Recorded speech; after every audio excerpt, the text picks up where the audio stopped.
When my grandfather died, it barely made a ripple in our family group chat. A few obligatory messages. Sad to hear. May he rest. He's with Grandma now.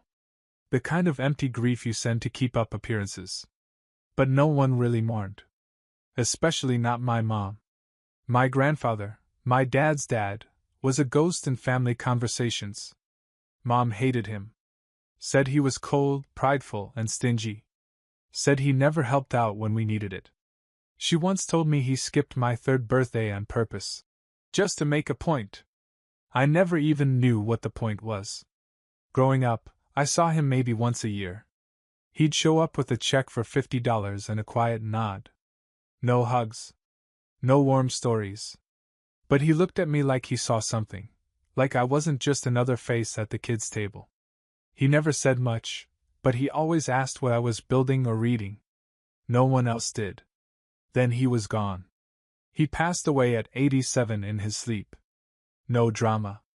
Just a voicemail from my uncle and a 2-sentence obituary. And then, 2 weeks later, everything exploded. I was sitting in my apartment, half listening to a podcast and folding laundry when I got a certified letter. Real paper. Real signature. Law firm envelope. I thought maybe it was a tax screw-up. Nope. It was a notification that I was named sole beneficiary of my grandfather's estate. Not a part. Not a share. Everything. I stared at the letter like it was written in another language. It listed out assets like a grocery list, a paid-off house, a retirement account, investment dividends, even a safe deposit box I didn't know existed. It totaled just over $840,000. I sat down hard on the edge of my bed and read it again. It wasn't a mistake. My name was all over it. My grandfather, the man no one ever talked about, had left everything to me. And within 24 hours, my phone exploded. My mom called first. Her voice was sugar-sweet, like she was calling to ask if I'd eaten. "Sweetheart," she said. "Did you hear about the will? Isn't that odd?" "Odd?" I asked how she even knew. "Well, Uncle Brian mentioned it. We were all just confused, honestly. Why would he leave it to you of all people?" I stayed silent. "Anyway," she said, her tones slipping into something thinner, tighter, "we all agree that this should be shared. That money belongs to the family." "The family?" "Of course. Not me. Not the person he chose."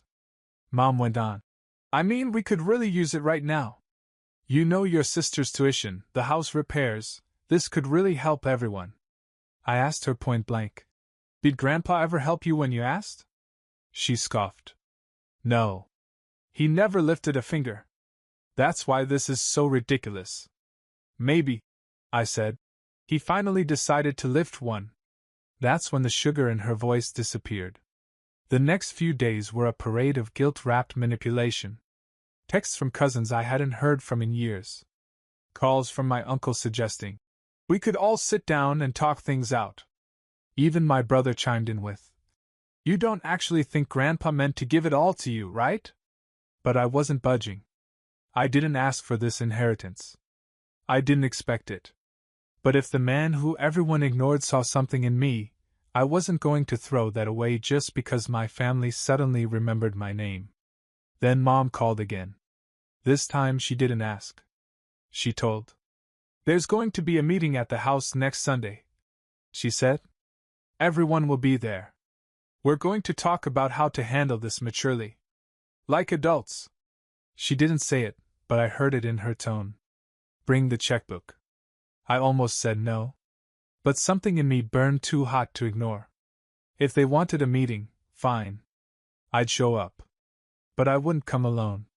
I pulled up to my parents' house with my stomach coiled like a fist. The driveway was already full, my uncle's Tahoe, my sister's beat-up Corolla, even my cousin Dave's lifted truck that screamed. Compensating. You'd think someone had died again. I parked on the street.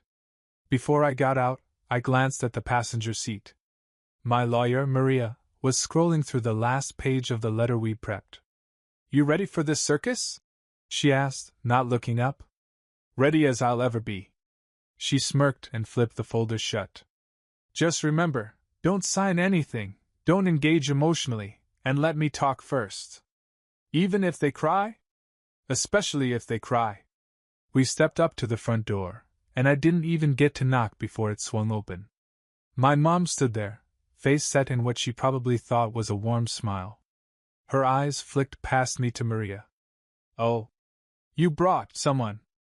I smiled. Funny. So did you. Inside, it felt like an intervention. Living room chairs had been dragged into a tight circle. Everyone was there. My mom. Dad. Uncle Brian. My sister in the corner pretending to be on her phone. Even my high school art teacher's cousin's husband, or some guy who looked like him, was sitting awkwardly by the fireplace. And then there were the suits. 2 men in stiff ties, briefcases open. A thick stack of papers lay on the coffee table like it was about to be notarized into family history. Please sit, Mom said, gesturing to a chair directly across from the lawyers. I sat. Maria remained standing, arms crossed. We wanted to talk reasonably, Mom began. No pressure. Just clarity. One of the suits introduced himself as Mitch, the family's consulting attorney. We're here to present a document that would allow the inheritance to be transferred into a family-managed account, he explained smoothly. Nothing coercive, of course. Entirely voluntary. My mom chimed in. It's just about fairness. About keeping things together. Grandpa wouldn't have wanted the money to create division. My jaw clenched, but I stayed silent. Mitch continued, sliding the stack toward me. Just a few signatures and everything stays in the family's control. You'll still have access to a portion, of course. But your mother and uncle will be the financial custodians and… Stop, Maria said, stepping forward. The room froze. She picked up the document, flipped to page 2, then 4, then the last. Did you draft this yourself? Mitch looked flustered. Well, our firm worked with… Maria cut him off. This is a coercive agreement with language that implies the signer is mentally unfit to manage assets without oversight.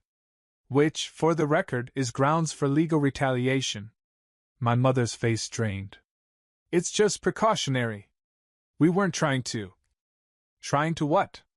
I finally said.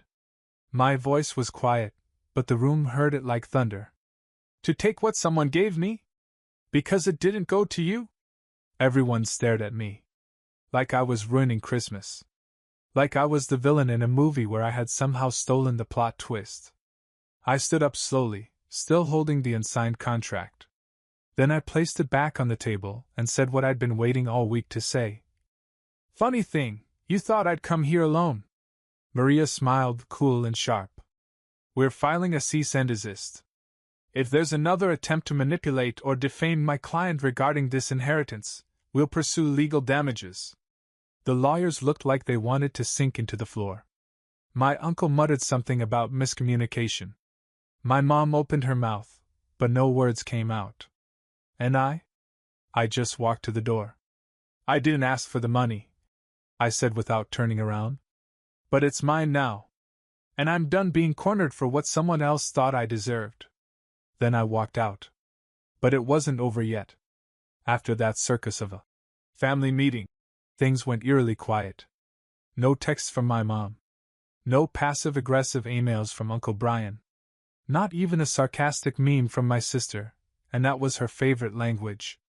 For 3 days, it felt like I'd stepped into a different timeline. One where my family didn't exist.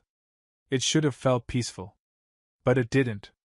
Because when my family went quiet, it wasn't surrender, it was strategy. Maria told me to expect it. People like this don't give up, she warned. They regroup. They reframe the story so they're the victims. And sure enough, on the 4th day, the narrative campaign began. It started with a Facebook post. My cousin Jessica uploaded a black and white picture of my grandfather, the same man she used to call a grumpy old bat, behind his back, with a caption so loaded it could have passed for a Hallmark war declaration. He always said family comes first. I just wish everyone remembered that. Subtle. Sharp. Designed to cut. Within hours, there were comments. So sad what money does to people. Some folks only show up when there's a check involved. Your mom deserves better. None of them tagged me. But I wasn't stupid. The next day, it escalated. My aunt posted something about the tragedy of watching loved ones get poisoned by greed, while my sister quietly removed me from our shared Netflix account. Not blocked, just removed. A petty little digital exile. Then came the group text. Mom, 9:42 a.m. Just want to remind everyone that this isn't about greed, it's about unity. No one's trying to take anything. We're just hurting and confused. I hope certain people remember who raised them. Certain people. Yeah, okay. I didn't reply. Not because I didn't want to, but because I knew what they really wanted, a reaction. Anything to shift the blame. Anything to make me seem unstable or selfish. I refused to play that game. Instead, I documented everything. Screenshots. Messages. I even made a digital folder titled Inheri Drama. Because, hey, if I was going to deal with a family meltdown, I might as well organize it. Maria helped me flag every piece of written pressure. Patterns, she called it. These people don't know how to draw boundaries. They only know how to apply pressure until someone breaks. They were used to me being the one who broke first. Not anymore. That weekend, I did something I hadn't done since the funeral. I visited my grandfather's grave. I didn't tell anyone. Just drove up there alone with a box of black coffee, some silence, and an old wooden box I had built back in high school shop class. It was one of the few times Grandpa had ever looked at me with something that almost felt like pride. He'd run his hand along the edge and said, "Good hands. You build things that last." I remember those words more than anything else he ever gave me. I left the box at the base of the headstone. Not as a gift, but as a message. I'm still building, I told him. And this time, I'm building a life that doesn't fall apart just because people get loud. There was no wind. No birds. Just quiet. The kind of quiet that doesn't ask for anything from you. Unlike my family. On the drive back, I got a call from an unknown number. I didn't answer. A minute later, a voicemail came through. It was my uncle. "Look, we can't keep doing this. Your mother's a wreck. Maybe you don't care, but the rest of us are trying to move forward. Be reasonable. Come back to the table before this gets ugly." Before this gets ugly. That part echoed. It was a threat disguised as a plea. And I knew it meant only one thing. They weren't finished. By Monday, the mask was off. Gone were the passive-aggressive texts and Facebook shade. Now it was just aggression, direct and clumsy. I got an email from a firm I didn't recognize. Legal letterhead. Attached was a formal notice requesting a review of the inheritance distribution, citing potential undue influence and mental decline on behalf of the deceased. In short, they were trying to challenge the will. They wanted to claim that I'd manipulated my grandfather. That he wasn't of sound mind when he wrote me into his estate. That I had somehow stolen the inheritance from the rightful heirs, the same people who didn't even show up for his last birthday. I forwarded the letter to Maria. She called me 5 minutes later. "They're testing you," she said. "It's a bluff. No court's going to believe a single beneficiary manipulated an 87-year-old war veteran into cutting out his entire family unless they have proof. And they don't."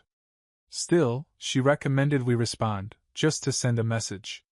So we did. The reply was polite but firm. We included the notarized will, the video footage of Grandpa signing it in his lawyer's office, and a short statement. "Any further attempts to dispute this inheritance without legal basis will result in a countersuit for harassment and defamation." That should have been the end. But it wasn't. 3 days later, I got a call from my dad. He rarely called, and when he did, it was either to fix his Wi-Fi or guilt-trip me about forgetting someone's birthday. But this time, his voice was eerily calm. "Your mother wants to try again. A real conversation. Just us. No lawyers. Sunday. Same place. Same place. The last time I walked into that house, they tried to corner me with documents and bad-faced smiles. Now they wanted a redo? I almost said no. Almost ignored it. But then I remembered what Maria had told me the day after the ambush. If they try anything again, let them. Just make sure we're ready. So I accepted the invitation. And I told her to be ready. Sunday came fast. This time, I didn't wear anything formal. Just jeans, a gray hoodie, and boots. I wanted to look like exactly what I was, the person they underestimated. Again. Maria and I parked 2 blocks away and walked up quietly. She had a tablet tucked under her arm. I had a folder with every printout from the last few weeks. This time, I was ready for anything. The front door opened before I knocked, again. My mom, standing there with a slightly too bright smile. Glad you came. I nodded. She led us into the dining room. Not the living room this time. I noticed the chairs were arranged again, not quite a circle, more like a press conference. At the head of the table were 2 new men in suits. Lawyers. Again. And beside them, sitting quietly with her hands folded? My sister. I glanced at her.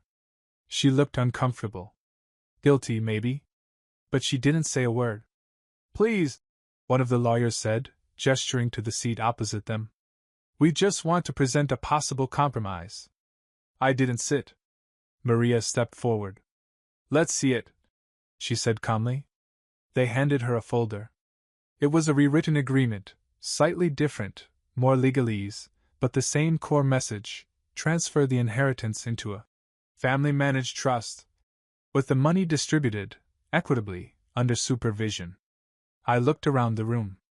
Everyone was silent, like they were waiting for a weak spot to appear on my face. Then I smiled. Funny, I said. I brought someone too. Maria pulled out her tablet, opened the camera app, and hit record. She turned to the lawyers. Just so we're clear, you're offering my client a legal document that pressures him to surrender his inheritance under emotional duress, while surrounded by his immediate family? The room shifted. My mom stood. You don't need to record this. Maria didn't even blink. Please confirm on camera that this is a voluntary discussion and that there is no coercion present. The suits fidgeted. One of them started to speak, then stopped. I let the silence settle. Then I walked to the table, picked up the contract, and slowly tore it in half. You don't get to keep trying until you wear me down, I said. I turned to my mom. This is the last meeting.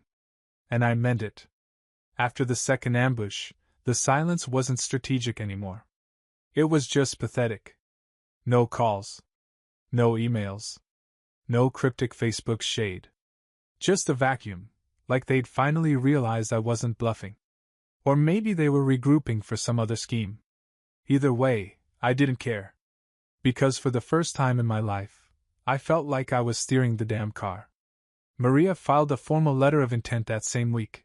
If they contacted me again regarding the inheritance, we'd file for harassment and seek punitive damages. She even CC'd the firm that sent the trust agreement, just so there'd be no confusion. Her final sentence was short and surgical. My client has no interest in family negotiations. This matter is closed. And it was. I didn't even realize how much tension I'd been carrying in my chest until I stopped checking my phone 10 times a day. Until I started sleeping without mentally rehearsing how I'd defend myself. It was over. Except, of course, nothing with my family ever really ends. It just changes costumes. 2 weeks later, my sister called me. I let it ring the first time. The second time, I answered. She sounded like she'd been crying. I didn't know they were doing that, she said quietly. They told me it was just going to be a discussion. You didn't say anything, I replied. I froze. We sat in silence for a while. Then she said, You know, they told me Grandpa never really liked you. That he only left you the inheritance because he didn't trust them. I laughed, not because it was funny, but because I'd already guessed it. He didn't like me, I said. But I think he respected me. There's a difference. She sighed. They're saying you turned your back on the family. That you let some lawyer twist everything. I didn't respond at first. Then I said, no. What I did was refuse to let the same people who ignored me for years decide what I was worth.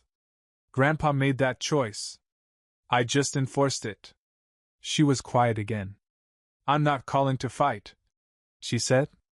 I just wanted you to know I get it now. And I'm sorry. It wasn't much. But it wasn't nothing either. That night, I opened the folder Grandpa's lawyer had given me after the will was read. I hadn't looked through it much. Too caught up in damage control. Inside were 3 letters. One to me. One to Maria. And one to himself, an old man's summary of his life. I opened mine. It was handwritten. Sloppy but deliberate. You were the only one who never asked me for anything. That's why I gave you everything. People will come for it. Let them. But don't give them your peace. That's worth more than the money. I read it twice. Then a third time. He knew. All of it. I'd spent years thinking he barely noticed me. But maybe all along, he saw me clearer than anyone else did. Not as the black sheep, but as the one strong enough to stand alone when it mattered. I called Maria the next morning and told her I wanted to set something up. Not a lawsuit. Not revenge. A trust. A fund in Grandpa's name. Something quiet. Maybe to support kids who aged out of foster care, kids like my friend Nolan, who got kicked into the world at 18 with a garbage bag of clothes and a list of people who never showed up for him. Maria said she'd help make it happen. That day, I realized something. I didn't win because I got the money. I won because I didn't let them take who I was in the process. By the following month, the story my family told about me had mutated into something almost unrecognizable. Apparently I had weaponized a dead man's will, brought in corporate sharks, and refused to share a cent with the people who raised me. They made me sound like a Marvel villain in a hoodie. The story changed depending on who was telling it. To Uncle Brian I was the greedy one. To my cousins, the ungrateful brat. To my mom's church group I was the lost soul twisted by money. They could call me whatever they wanted. I had receipts. And peace. But still, reputation is a funny thing. Once people start whispering, even those who never met you begin to look at you sideways. So, I stopped trying to correct the narrative. Instead, I wrote my own. Maria helped me set up the fund in Grandpa's name, the WR Foundation. It started small. A yearly grant for trade school tuition, awarded to someone who didn't follow the traditional path but worked like hell anyway. I even wrote the selection essay myself. This award goes to someone overlooked, underestimated, or counted out. The kind of person who isn't the loudest in the room, just the one still standing when the noise dies down. The applications started coming in fast. One of them was from a 19-year-old kid named Jordan who had been sleeping in his car while finishing his electrical certification. He didn't have family. No handouts. Just grit and duct tape. Sounded familiar. I called him personally. I've read your file, I told him. You're getting it. No strings. There was silence on the line. Then a shaky breath. No one's ever just given me anything. Well, I said, I'm not just anyone. And neither was he. A week later, my sister showed up unannounced at my door. I opened it with hesitation. She looked worn down, less like someone who had picked a side, more like someone who realized the whole game was rigged. I didn't know what they were doing at first, she said. And then I did. And I didn't stop it. I said nothing. She continued. Mom still thinks she was right. She tells everyone you'll come to your senses when the money dries up. It won't, I said flatly. I know, she replied. I came to say, I was wrong. And I'm sorry. I watched her for a second. I could see it, the cracks, the guilt, the small, buried part of her that didn't want to be like them. Come in, I said. But this doesn't mean I forget. There. We sat in silence for most of the visit. Sometimes words aren't the bridge, they're just the truce. When she left, she hugged me. The real kind, not the holiday version. I didn't hug back right away. But eventually I did. I wasn't looking for reconciliation. But I wasn't looking to carry every grudge for the rest of my life either. The next morning, I woke up to a voicemail from my mom. She hadn't spoken to me since the last family meeting. Her message was tight. Measured. I heard about the scholarship. I hope it helps someone. But don't think it erases how you treated us. You've hurt this family more than you know. I deleted it without saving. Some people confuse boundaries with betrayal. But I wasn't betraying my family. I was just no longer playing their game. The funny thing about family money is that when you have none, you're expected to be grateful for scraps. And when you have it, suddenly everyone acts like it was always meant to be shared with them. That reality hit again one rainy Thursday morning when I got a message from my cousin Derek. We hadn't spoken in over a year, not since he called me the luckiest leech alive. In a group chat he forgot I was still in. The message read, "Hey man. No hard feelings about before. Just wondering if the foundation does emergency support too. My truck's engine blew, and I need it to keep working. Would mean a lot. No apology. No reflection. Just need, dressed up as reconnection." I didn't respond. He followed up a few hours later with, "I get it. You're the big man now. Just don't forget where you came from." That part made me laugh out loud. Where I came from? I remembered exactly where I came from. I came from birthday cards without signatures. From hand-me-downs passed off as generosity. From years of being told, "When you're older, you'll understand." I was older now, and I understood perfectly. That same week, Maria forwarded me a copy of a will dispute filed in another state, different family, similar playbook. A niece inherited everything, and within weeks, her family dragged her to court. She won. The court's closing line stuck with me. "Inheritance is not a democratic process." Amen. I was grateful that Maria had helped me shut it all down early. Without her, I would have been crushed under the guilt traps and emotional landmines. But more than that, I was proud of myself. For showing up. For saying no. For not signing anything just to keep the peace. Because peace built on fear isn't peace. It's just quiet resentment. 2 months after I launched the scholarship, I was invited to speak at a small local event, something about trades, growth, and second chances. I almost said no. But I went. The room was small. Maybe 40 people. Mostly teens, single parents, and veterans retraining for new careers. No judgment. Just people trying to rebuild. I told them the truth. I told them that being underestimated wasn't the worst thing. That sometimes, the people who doubt you are actually doing you a favor. They teach you how to rise with no one to lean on.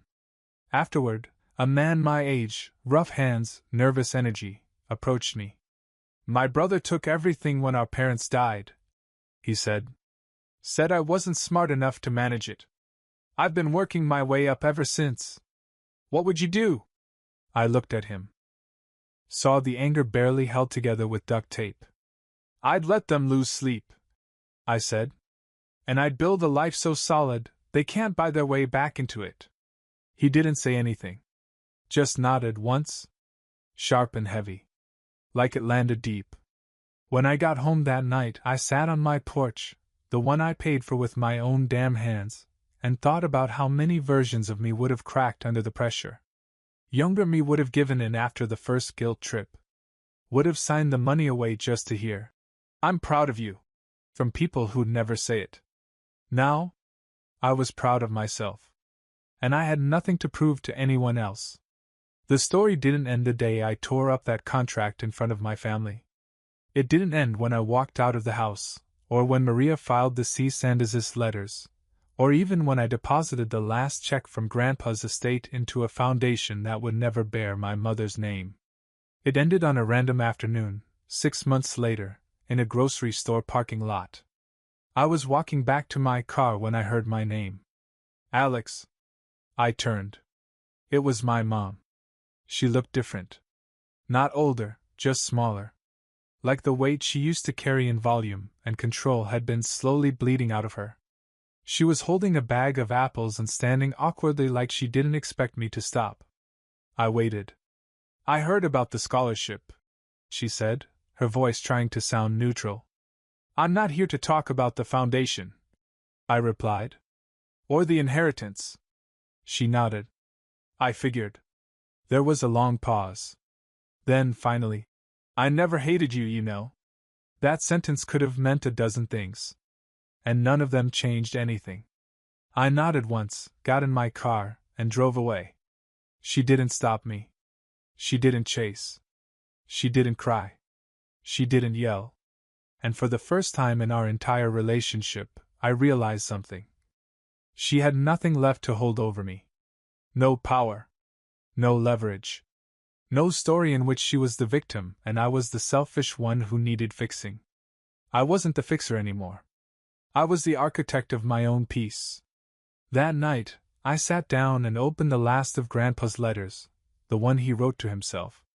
Notes, mostly. Ramblings. Bits of thoughts scribbled in the margins of a legal pad. But one line stood out. Legacy isn't what you leave behind. It's what they can't take from you. I closed the notebook and smiled. It wasn't about the money. It never was. It was about control. About deciding that I would no longer be the one who bends first, apologizes first, or breaks just to keep others comfortable. The inheritance didn't change me. It revealed me. And when they tried to take it, tried to corner me with lawyers and guilt and polished lies, I didn't fold. I brought someone. Someone prepared. Someone smart. Someone who could speak the language they used to silence people like me. Maria, yes. But also me. The version of me that stood up and said, no more. The version that remembered every quiet slight, every dismissive smirk, every family gathering where I was asked to clean but never thanked. The version of me my grandfather saw, even if he never said it out loud. So when they handed me that paper and expected me to roll over, I smiled. Because I knew they were bluffing. And I had already called it. Funny, I said, holding the paper lightly between my fingers. I brought someone too. And that was the moment they knew. I wasn't the one getting played. I was the one holding the rules.